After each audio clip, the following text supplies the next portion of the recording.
তো hello guys, কি অবস্থা সবার? আশা করি তোমরা সকলে ভালো আছো। গেমে কিন্তু নিউ আর্জেন্টিনা জার্সি দিয়ে দিয়েছে, তো ওখান থেকে আমি আর্জেন্টিনার জার্সি দিয়ে তোমাকে সেরা 3টি কম্বিনেশন দেখাবো। তো গাইস, এখানে কিন্তু আর্জেন্টিনার জার্সি দেয় শুধু ডায়মন্ড দিয়ে লওয়া, আর যাকে প্যান্ট বা ক্যাপ বা তোমার মাস্ক এটা কিন্তু সব ফ্রি দিছে। তো আমার কিন্তু এটা নিউ আইডি, তাই আমার এই আইডিতে বেশি কালেকশন নাই। তো ভাই এখন আমি একটা প্যান্ট খুঁজবো, দেখি আর্জেন্টিনার জার্সি লাগে কোন প্যান্টটা আসলে একটু ভালো মানায়।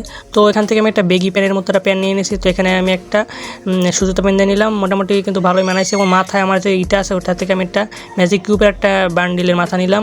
তো এটা কিন্তু ভালোই লাগতেছে, মোটামুটি ভালোই, তোমরা চাইলে এটা নিতে পারো। তো ভাই এখন দ্বিতীয় কম্বিনেশনে যাওয়া যাক। তো ভাই এখন দেখি আমার কাছে ফ্রির কীরকম প্যান্ট আছে যেটা আর্জেন্টিনা জার্সি লাগে ভালো মানায় আর কি। তো আমার কাছে কিন্তু বাংলাদেশ ফুটবল দলের একটা প্যান্ট ছিল, ওটা আমি এখন ইউজ করব। তো ভাই এখন আমার লাগবে একটা মাথা, তো এখানে আমি জুজুৎসু কাইসেনের মাথাটা নিয়ে নিলাম। তো এটা দেখতে কিন্তু ভালোই লাগতেছে, তোমরা চাইলে এটা ব্যবহার করতে পারো। তো এখন যাওয়া যাক লাস্ট কম্বিনেশনে। তো এখানে আমি নিব ফ্রির যে একটা প্যান্ট, প্রথমে আইডি খুললে দেয় এটা কিন্তু ভালোই লাগতেছে, আর্জেন্টিনা জার্সির লাগে। তো আজকে ভিডিও এই পর্যন্তই, ভালো লাগলে লাইক করে দিও।